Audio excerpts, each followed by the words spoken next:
I'm John Malone, a professor at the University of Tennessee at Knoxville, and I'm here to describe the essentials of radical behaviorism and to show it's a current version of a view that's thousands of years old.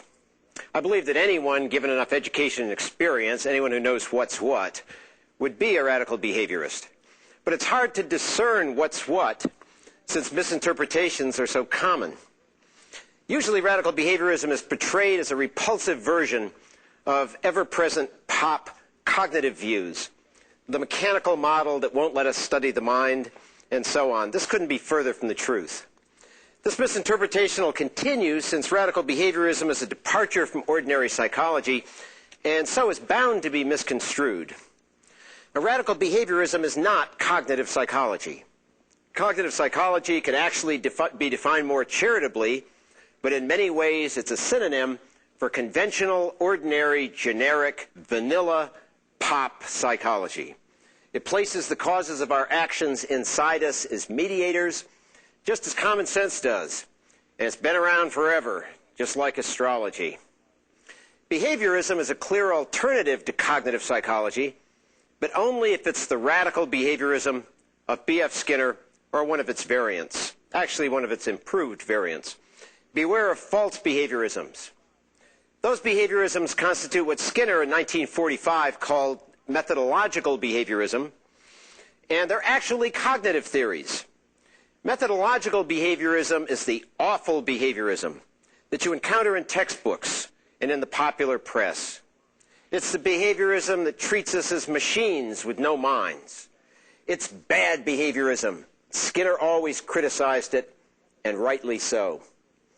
Cognitive psychology and methodological behaviorism represent traditional psychology, which is consistent with the folk psychology we grew up with.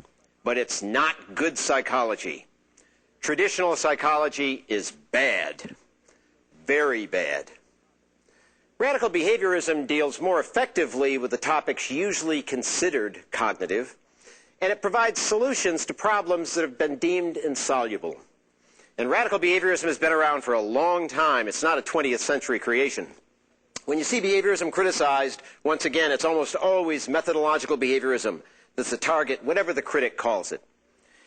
Yet radical behavioral views are spreading to areas such as legal theory, advertising, social psychology, the psychology of language and awareness, and even to some so-called cognitive areas. But few realize this has happened, and that's the topic for another video. Philip Heinlein suggested that much of the misunderstanding of radical behaviorism was B.F. Skinner's own doing.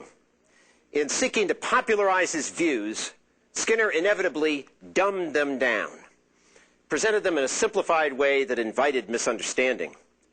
Skinner's operant conditioning theory and its applications, presented in popular books and in the press, have made him familiar to the general public. But the public conception's a very limited one. Not surprisingly, in the popular Skinner seems to be a composite of newspaper items that describe aspects of very different people. So what is radical behaviorism? Radical behaviorism is the high road. The key aspects of radical behaviorism weren't original with Skinner. In fact, the basic tenets have been promoted for over 2,000 years in one line of thought concerning the nature of mind, and this might be called the high road. The chief characteristic of this position is its metaphysical and epistemological monism.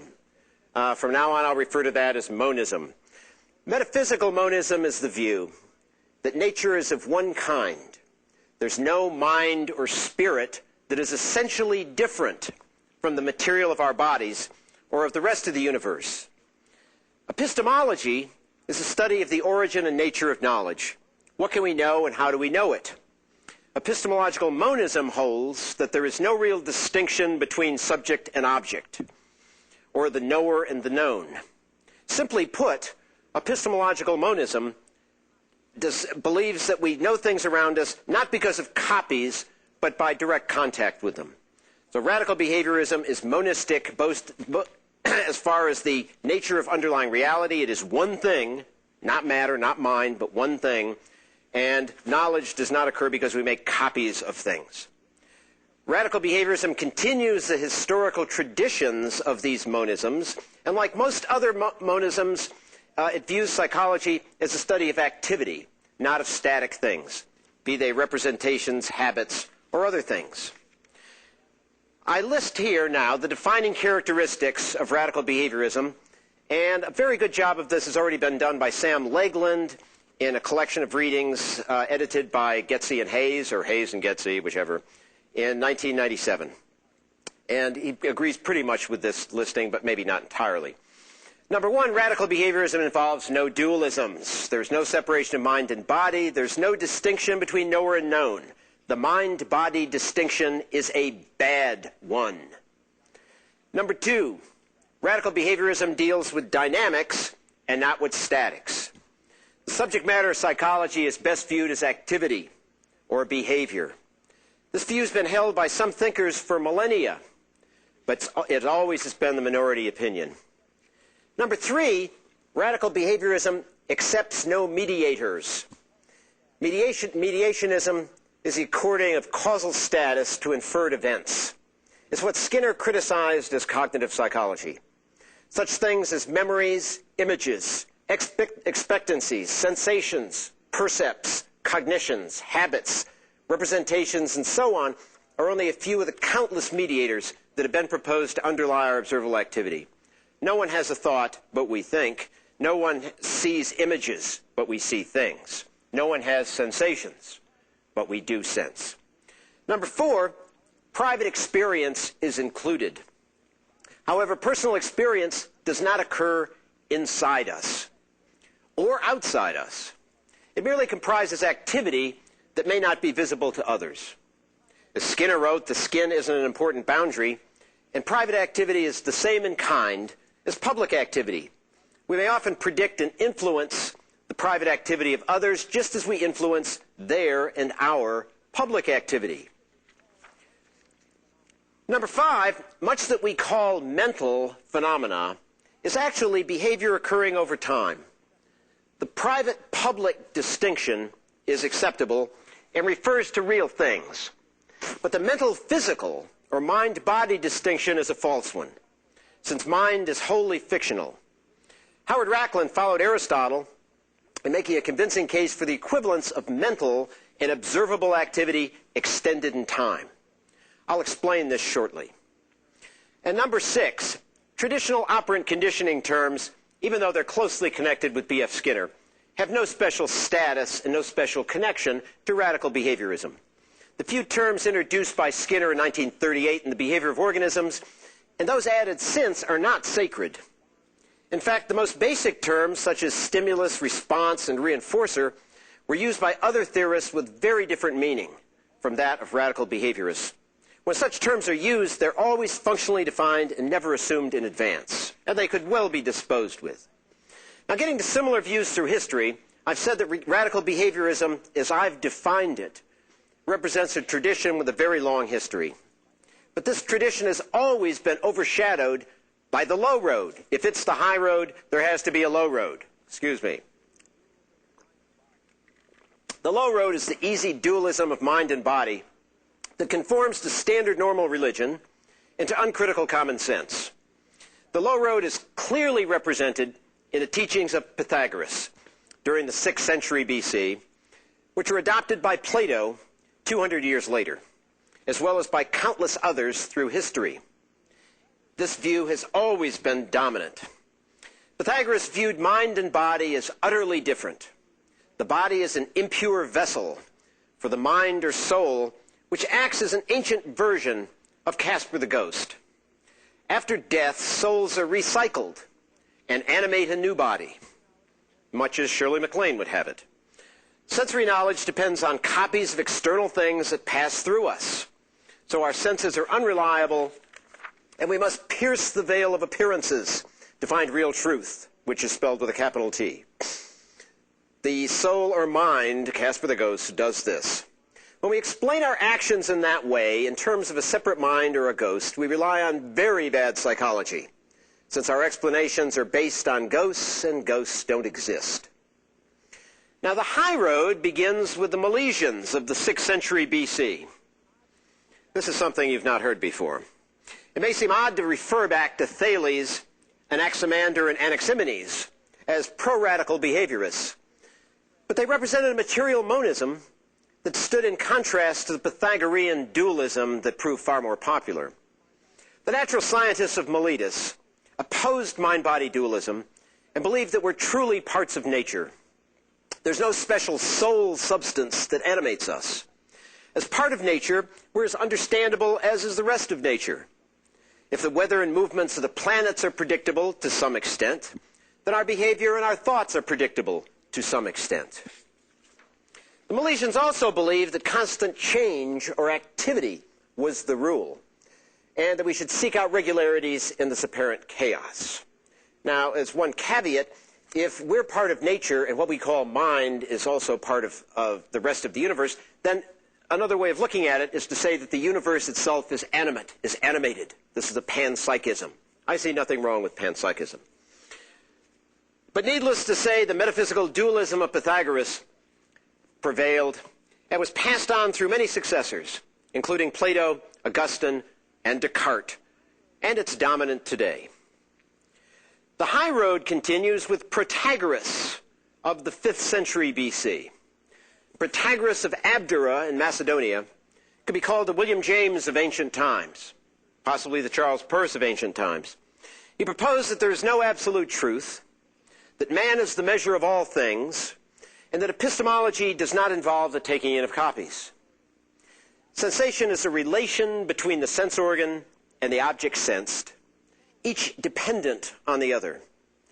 The soul is the sum of its objects, and no more. This is epistemological monism. There's no distinction between the knower and the known. A little-known aspect of Protagoras' philosophy, Protagoras was a sophist, by the way, is the pragmatism he promoted. While there's no absolute truth, there's a ranking of truths according to the degree to which they promote health and well-being. You could say the degree to which they're useful. His contemporary, Democritus, was also from Abdera and promoted the representational theory of atomism, an epistemological dualism that relies on the taking in of copies as the basis of knowledge. That theory, epistemological dualism, has survived the millennia and remains dominant today. The low road of mind-body dualism, the ghost in the machine, has remained essentially unchanged since ancient times. It was passed on through Plato, Augustine, Descartes, as well as many others. Who else has taken the high road? Well, the most conspicuous ancient figure on the high road is Aristotle, the author of De Anima and the Nicomachean Ethics. Both of these written in the 4th century BC. Aristotle was an epistemological and almost surely metaphysical monist, who's often been cast as the major impediment to the progress of Western science. Bertrand Russell, for example, criticizes Aristotle strongly for impeding Western science in its advance. And so he was. But the Western science that he impeded was disastrous for psychology. It was the dualistic, mechanical science of Galileo, Descartes, and Newton, which was great for physics, horrible for psychology. They all relegated sensory experience to the scrap heap of unknowable, subjective mental states. Green, thought, and sadness were meaningless to Galileo. Psychology could never be science in his eyes. He was satisfied with Casper the Ghost. Aristotle, as a psychologist, followed Protagoras as an epistemological monist. He opposed the copy theory and promoted dynamics or functioning as basic. Mind is a mode of functioning of a body, a capacity of a set of organs. Mind does not exist unless it acts, for Aristotle. By the same token, sensing, imagining, and remembering are all activities. But there is always an object of sensation, thought, and so on. There is no such thing as seeing without seeing something. The knower and the known are fused and inseparable. Remember that. This is also the opinion of Protagoras a century earlier. It's a radical empiricism that characterized others through history who took the high road. Jean Piaget, the famed child psychologist who died in 1980, was not a radical behaviorist. But he did endorse the monism that was assumed by Aristotle and that characterizes radical behaviorism. He wrote this in an authoritative chapter published 3 years after his death. Hence, the limit between subject and objects is in no way determined beforehand. And what is more important, it isn't stable. Indeed, in every action, the subject and the objects are fused. Got that? The subjects and objects are fused. Knowledge at its origin neither arises from objects nor from the subject, but from interactions, at first inextricable between the subject and those objects. Even these primitive interactions are so close-knit and inextricable that, as James Mark Baldwin noted, the mental attitudes of the infant are probably adualistical, meaning monistic, meaning there's no distinction between subject and object. And James Mark Baldwin, of course, was the originator of the theory called genetic epistemology, who proposed a set of cognitive stages, studies his own children, emphasized accommodation, assimilation, and so on, points which were all adopted by Piaget and usually associated with him. Aristotle's soul, or anima, is similarly inseparable from the body and can't exist without the body. Aristotle compared the soul-body relation with the straightness of a line. Straightness corresponds to the soul and has no existence without a line or other surface to be configured as straight. The soul is likewise non-existent without the body. This is metaphysical monism, and it provided difficulties for Thomas Aquinas, who based his Catholic philosophy on Aristotle. Aristotle also wrote the Nicomachean Ethics, a brilliant treatise that led Howard Rachlin to argue in 1994 that Aristotle understood the conception of history of reinforcement better than did Skinner. The Nicomachean Ethics begins with the assumption that happiness does not depend on hedonism, the gaining of pleasure and avoidance of pain. Excuse me. Even a child can feel pleasure, while happiness requires that a pattern of life be established. Happiness isn't an emotion or a momentary state of mind. It exists only in patterns of activity. Aristotle wrote that one swallow does not make a spring, and one act does not define happiness, courage, honesty, love, pain, contentment. These all refer to temporally extended patterns of activity. In 1987, Howard Rachlin argued that Aristotle's interpretation is identical to a proper radical behavioral treatment of mental. How do we treat mental? Is it inside as Casper the Ghost? Or, as Howard Rachlin put it, overt behavior does not just reveal the mind. It is the mind. Each mental term stands for a pattern of overt behavior. This may include such mental terms as sensation, pain, love, hunger, and fear, as well as more complex mental states such as belief and intelligence that are sometimes said to be complex mental states and sometimes intentional acts. Rachlin noted that ordinary language promotes the plausibility of mediational mentalist cognitive theories, which therefore seem more natural. It seems unnatural to think of a mental event as something extended in time unless you think of love as a set of activities, things that people do over time, that people say and think over time, so that if someone's asleep, love still exists. It's not individual discrete acts. As Rachlin put it, with regard to plausibility, behaviorism looks worse than any of the other theories. It seems implausible that a mental event such as a hope could originate outside us, and that our behavior, rather than being only a sign or indication of what we hope, is itself the hope. Mentalism, with its vague and shaky reliance on introspection, accurately mirrors our current vague and shaky understanding of mental events. This is what lends mentalism its plausibility. The problem is that mentalism imperializes its own vague and shaky understanding. It provides no path to a more coherent model of the mind.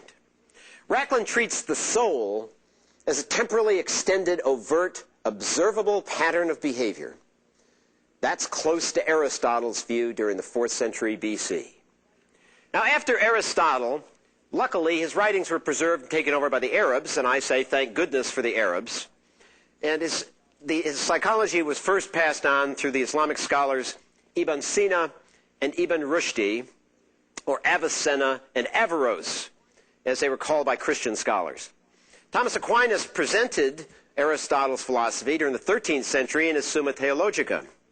In 1897, Aquinas' adaptation of Aristotle became the official doctrine of the Catholic Church, leading to the surprising conclusion that the Catholic Church's philosophy is actually radical behaviorism. But that's the case. Averroes was particularly good, a sincerely religious Muslim who held that only an Aristotelian can understand the true meaning of revealed law.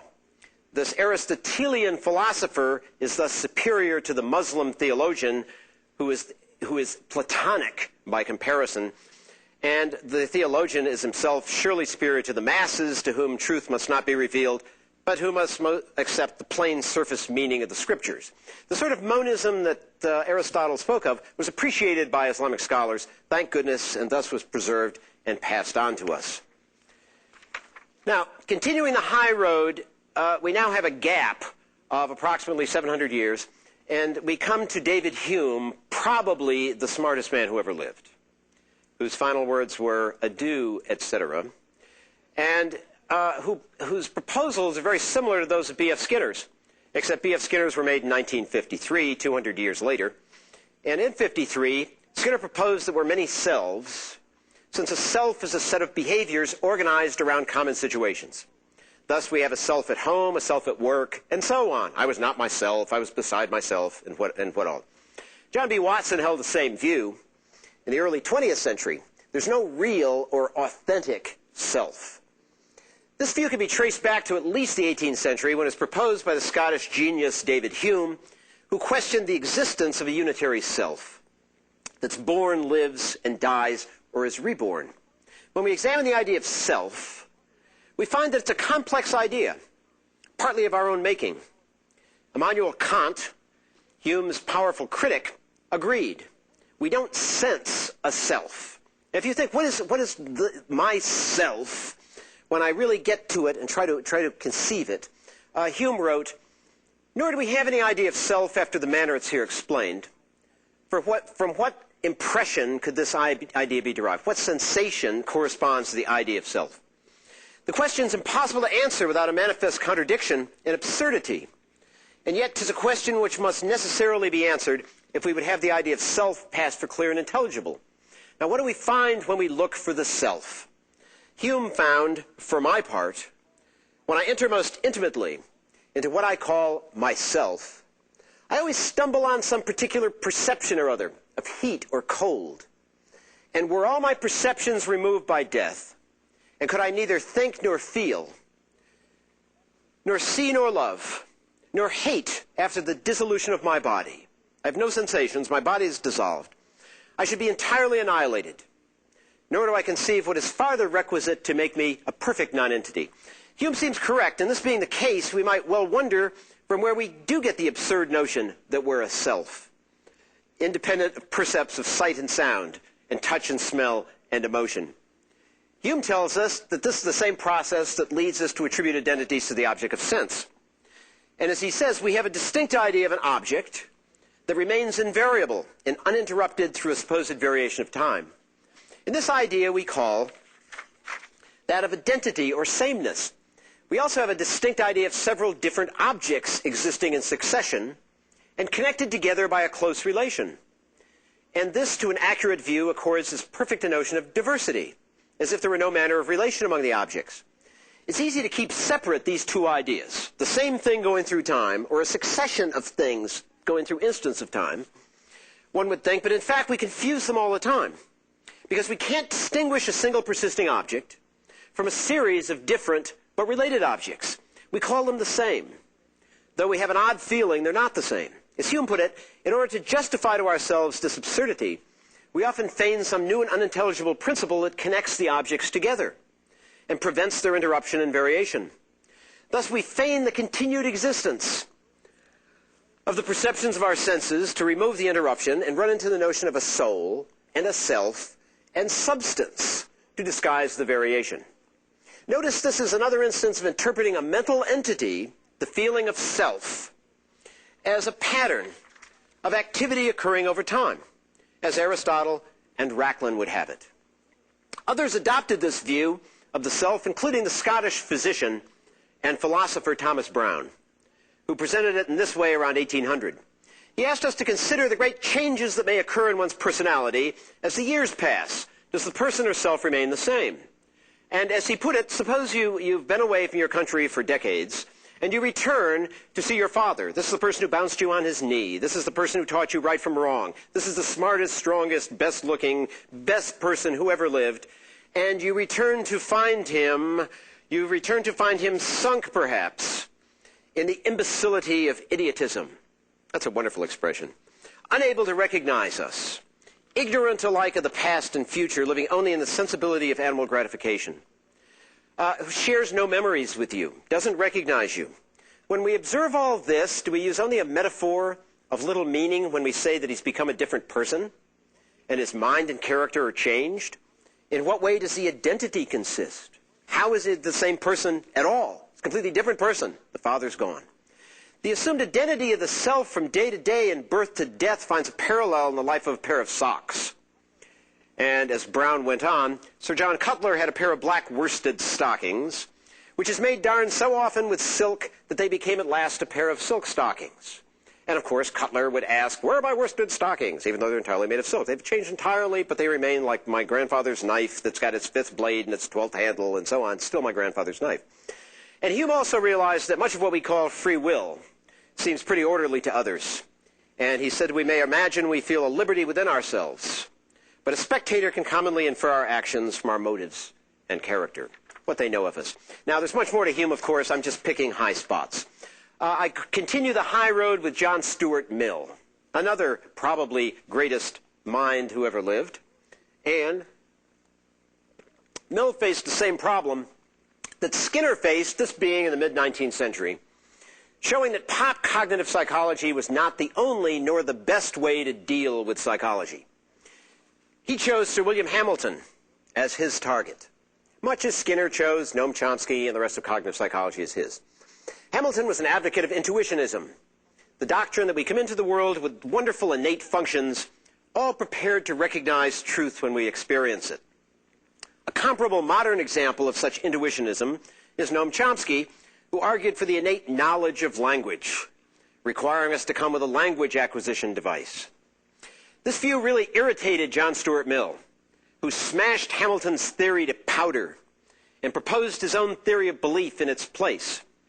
Without going into detail, I point out this theory is precisely that of B.F. Skinner, or vice versa, as presented in About Behaviorism, for example.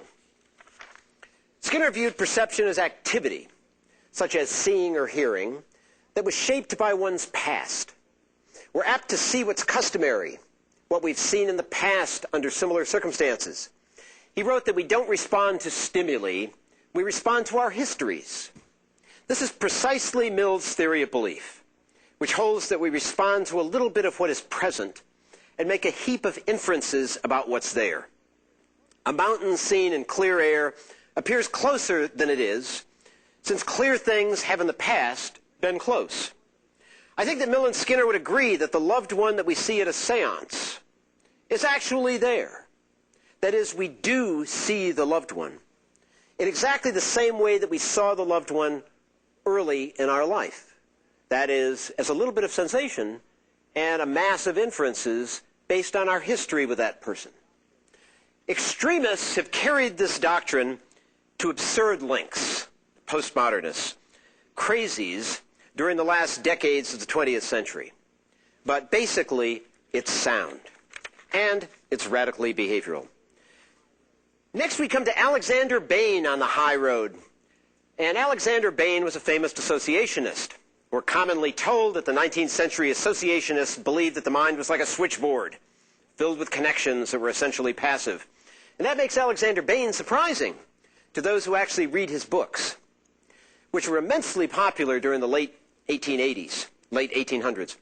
Bain was not a radical behaviorist, to be sure, but he promoted some ideas that should seem familiar to radical behaviorists.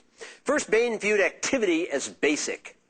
In The Senses and the Intellect, published in 1855, Bain stressed the fact that organisms are typically active rather than passive. This is evidenced in muscular tonus, the continued activity of the circulatory system and other systems, and the fact that we awaken from sleep and spontaneously feel energetic. The movement of the infant when warm and fed shows that we're active beings, independent of basic needs and things. This emphasis on activity is a hallmark of radical behaviorism, of course. Bain also argued that thought is always relative, and this relativity includes the law of contrast, as well as relations like parent-child, up-down, north-south, and light-dark, along with an infinity of others. Hence, the leading associationist text of the 19th century emphasized both activity and relativity, two key tenets of radical behaviorism. Bain also emphasized the law of diffusion, such that all stimulation affects the activity of the whole body, much like the strings of a harp resonate to large vibrations occurring around them. A loud noise has widespread effects. It alters our heart rate, perspiration, pupil constriction, and other indices of sympathetic nervous system arousal. While this doesn't make Bain an epistemological monist, it comes close. The law of effect, referring to the influence of reinforcers and punishers, is not essential to radical behaviorism. It derives from the conception of trial and error learning, which is popular during the 19th century. In 1859, in The Emotions and the Will, Bain noted that many actions seem spontaneous, since they occur in the absence of any clear outside stimulation. Consequences, he called them pleasures and pains, organize and direct such movements. He observed this in the behavior of newborn lambs, learning to suckle, and in human infants, removing needles that pricked them. I get a huge kick out of that, imagining the human infants with needles pricking them. This primitive version of the law of effect bears little relation to modern views and became known as the Bain-Spencer principle after it was adopted by the English author Herbert Spencer. Bain may have been best known for his writings on changing habits, using simple principles of association. William James described them in The Principles of Psychology in 1890, and they apply to changing the hour at which we arise, as well as to breaking that pesky opium habit. If you think that modern behavior therapy, which is the only psychotherapy that really works, is new, check William James' chapter titled Habit, which is chapter 4, and you'll see that Bain had it all. Was Alexander Bain a radical behaviorist? No. But he stressed that activity is basic, stressed relativity, argued the whole body is involved in psychology, pointed to the importance of consequences, and promoted behavior modification. He was a 19th century associationist, but associationism is not always what you think it is. The high road continues, perhaps surprisingly, with Wilhelm Wundt, who founded the first psychological laboratory at Leipzig in the 1880s, 1879, as myth has it, and he was not a radical behaviorist. But he was not an introspectionist, nor an associationist, nor a mediationist either. He was an epistemological monist in the line from Aristotle that culminates in radical behaviorism. Wundt defined psychology as a science of experience, and experience did not come inner or outer. The methods he used were surprisingly behavioral. And in the 1980s, Blumenthal tried to set the record straight for those who needed it. For instance, he clarified what Wundt meant by self-observation, or Selbstbeobachtung. In essence, that was the scientific study of mental processes, as Wundt called it, perception, memory, emotion, by means of objective techniques, such as reaction time measurements, counts of word associations, and so on. Wundt was often polemical when addressing the issue of introspection. In one article in 1882, he compared the introspectionist to the mythical Baron von Munchausen, comic character of German folklore who rescues himself when he's stranded in quicksand by pulling himself up by his own hair. And Wundt viewed psychology as the study of activity or process, a key assumption of radical behaviorism. He wrote this in his 1892 lectures on human and animal psychology, and I'm only going to give you a couple of sentences of it. Substance is a surplus metaphysical notion for which psychology has no use. In other words, it has no use for things, for substance. In all its phases, mental life is a process, an active rather than passive existence, a development rather than a fixed state. The understanding of the basic laws of this development is the primary goal of psychology. Edwin Boring understood Wundt and wrote, "For Wundt, psychology isn't the science of inner experience, because the distinction between inner and outer experience isn't valid. In the hands of introspective psychologists, such mental processes as sensations, images, and simple feelings were often treated as static bits of consciousness and thus given over to a false elementism for which Wundt is held responsible and against which the new movements have reacted. Wundt was misrepresented for almost a century before it became clear that he was not an introspectionist, interested in analyzing conscious content. Sadly, the misrepresented Wundt was used as authority for many psychologists who did believe that introspective analysis was the wave of the future. Many psychologists still believe in the false Wundt and teach that falsehood to their students, scoundrels. Next, Charles Peirce, in the unusual history of radical behaviorism. Charles Peirce was the founder of pragmatism. And he well understood that reification was rampant, long before Skinner argued against unfinished causal sequences and reification.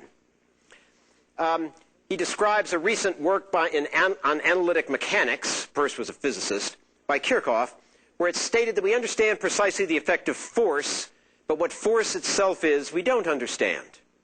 Peirce says this is simply a self-contradiction. The idea which the word force excites in our mind has no other function than to affect our actions.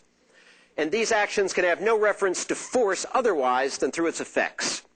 Consequently, if we know what the effects of force are, we are acquainted with every fact which is implied in saying that a force exists. In other words, saying that there is force independent of all of its effects and manifestations is to reify it, just like we reify intelligence.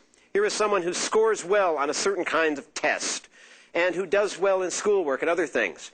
And we give it a name, intelligence, and then we put it in a part of the brain and treat it as a little thing or a faculty. It's a terrible, primitive thing to do. Another point, anyone who studied Skinner's 1953 Science and Human Behavior should recall that he treated some forms of thought as problem solving. For Skinner, a problem is a situation where a response is required, but we don't have one readily available. We do various things to induce a response that removes the problem, and that new situation acts as a reinforcer.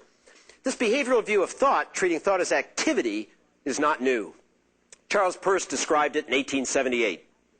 Peirce said, "We have there found that the action of thought is excited by the irritation of doubt and ceases when belief is attained, so that the production of belief is the sole function of thought."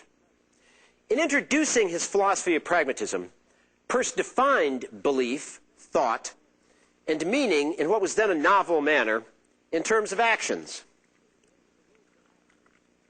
Since a belief is a rule for action, the essence of a belief is the establishment of a habit.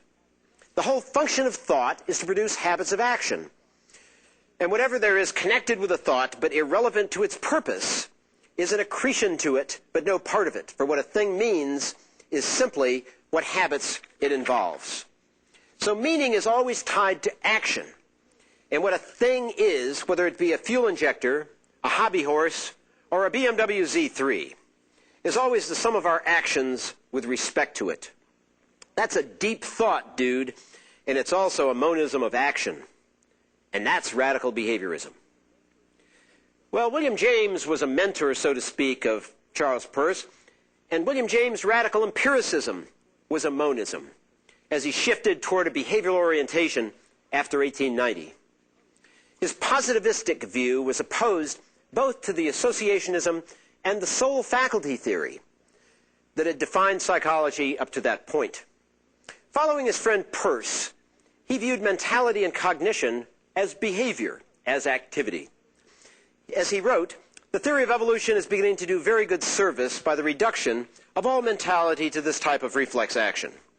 Cognition in this view is but a fleeting moment, a cross-section at a certain point of what is in its totality a motor phenomenon.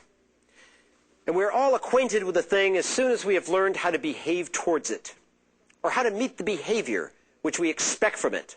Up to that point, it's still strange to us." James also believed that perception does not depend upon copies, as Skinner would argue later. Seeing an object not now present doesn't mean that an image must be present, any more than an image was present when we last saw the thing. I see this lectern, I'm not seeing an image, I'm seeing the lectern. As he put it, quoting actually Munsterberg, "The object of which I think occupies its definite space in the outer world. as much as does the object which I directly see. And the interval of time doesn't transform an object known into a mental state. My home, which I do not see at this moment, is not now a mental state being seen by me. James also gave us a behavioral definition of reality. Radical behaviorists hold that what we call real depends on our history. This is similar to John Stuart Mill's theory of belief and Helmholtz's unconscious inference. And in all cases, reality is defined by our reactions, whether it's a belief in God, an Anthony Hopkins performance, the sun in the sky, or the BMW Z3. James defined reality in terms of reactions so that, number one, we believe in the reality of something that captures our attention and holds it. Number two, we believe in things that are lively and vivid, especially when they're connected with pleasures and pains. Number three, we believe in things that make us react, especially with instincts like fear or revulsion or curiosity, bodily reactions. Number four, in other words, real things produce emotional interest, whether it be love, dread, or happiness. And number five, real things are congruent with our expectations. So if you imagine something like, here is the very knife that Jack the Ripper used, or here is the very gun, or something like that, that grabs our attention. That's real. William James' most famous work, The Principles of Psychology, assumed that consciousness was an independent entity. But he changed his mind later. In his essays in Radical Empiricism, where he advocated a metaphysical and epistemological monism, he wrote this concerning consciousness. I believe that consciousness is the name of a non-entity and has no right to a place among first principles, a mere echo, a faint rumor left behind. For 20 years past, I've mistrusted consciousness as an entity. For 7 or 8 years past, I've suggested its non-existence to my students. It seems to me the hour is ripe for it to be openly and universally discarded. As a final thought, it's interesting to note that James was very leery of professional groups that certify practitioners. In the 1890s, he testified on 3 occasions before the Massachusetts legislature, arguing against requiring certification of physicians. His opinions on this were strong, and arguments are easy to imagine. State or professional certification must frequently lend respectability and credence to charlatans and incompetence. Remember, the low student in that medical school class is still called doctor. State or professional certification, and in areas where knowledge is scant, such as medicine, certification examinations that are based on orthodox opinion are bound to exclude deserving but unorthodox applicants. At least that was the opinion of William James, himself a physician, as well as psychologist and a philosopher. James brought Hugo Munsterberg to Harvard from Germany to take over the Harvard laboratories shortly after the turn of the century. He met Munsterberg at a congress in Paris in 1889. Shortly thereafter, lured him to America. He sent the winning invitation through Edwin Delabarre, a man of many talents, who worked with Edwin Thorndike in the 1890s, who worked with Skinner in the 1930s at Harvard. Munsterberg pioneered research and eyewitness testimony, work to be repeated by Elizabeth Loftus in modern times, as well as in industrial psychology and in advertising. He described this work with much more in a 1914 book, Psychology, General and Applied. There he wrote that a person's thinking is as much a part of his actions as those are a product of his thought. Seems to make no sense to me. There he wrote that a person's thinking is as much a part of his actions as those are a product of his thought. It makes sense now. As he said, an individual of a particular temperament and character and intelligence and talent does not stand in an independent outer world which shapes him, but the outer world which has a chance to influence him is itself the product of his tendencies to reaction. Personality and the world are in complete mutual relation. Another figure on this high road was James Roland Angell, who was the teacher of John B. Watson, the founder of functionalism at Chicago, and like Vont and James, Munsterberg, and others, Angell argued against the assumption that ideas are things that we have or are conscious of that go away and then return. As Munsterberg said, people who believe that their ideas in the bottom of our mind that are retrieved must wonder where their lap goes when they stand up. In 1906, James Angell put it this way: No matter how much we may talk of the preservation of psychical dispositions or how many metaphors we may summon to characterize the storage of ideas in memory, the obstinate fact remains that when we're not experiencing a sensation or an idea, it's strictly speaking non-existent. Well, getting closer to the present, we have the new realists. James wrote his pieces on radical empiricism during the last 2 decades of his life. These works led upon his death in 1910 to a movement at Harvard composed of philosophers interested in epistemology. They called themselves the New Realists and argued against the idealism of Oxford and of American universities. Following James, they rejected dualism, both metaphysical and epistemological. That is, they didn't believe in a distinction between mind and body, and they didn't believe in a distinction between subject and object. In these ways, they too followed Protagoras and Aristotle against Plato and his successors. One member of the group was Edwin B. Holt, an important thinker for many reasons, especially for his Aristotelian views. He also edited a book composed of chapters written by him and by his colleagues in 1912. It's called The New Realism. The quotes below give the flavor of his writing style. Holt's title, The Place for Illusory Perceptions in a Realistic World, is descriptive. His thesis is difficult to describe to a reader who doesn't accept radical empiricism, but it claims there is no illusory experience. There is also no distinction between mind and body or between knower and known. As Holt wrote, the line that separates the existent and the non-existent, or the false and the true, or good and evil, or the real and the unreal, seldom coincide and never significantly coincides with the line that distinguishes mental and non-mental, subject and object, knower and known. That's on page 373 of that book. This position is still held today by our last exemplar of the high road, Nicholas Thompson at Clark University, who wrote the following memorable passage, which I paraphrase.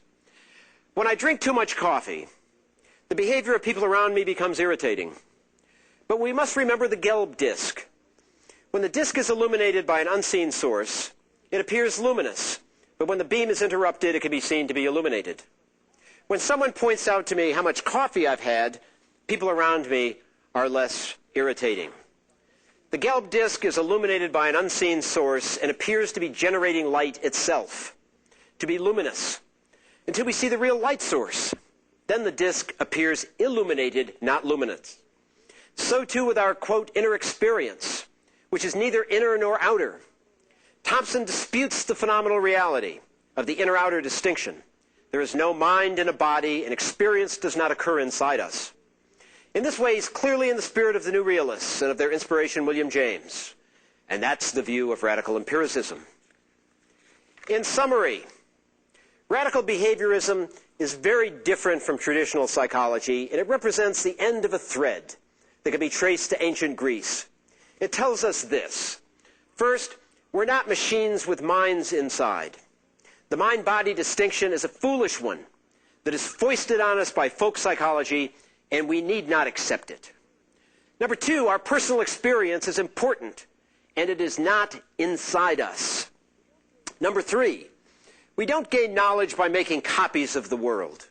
There's no mental world that's a version of the real physical world. Number four, we don't store memories either.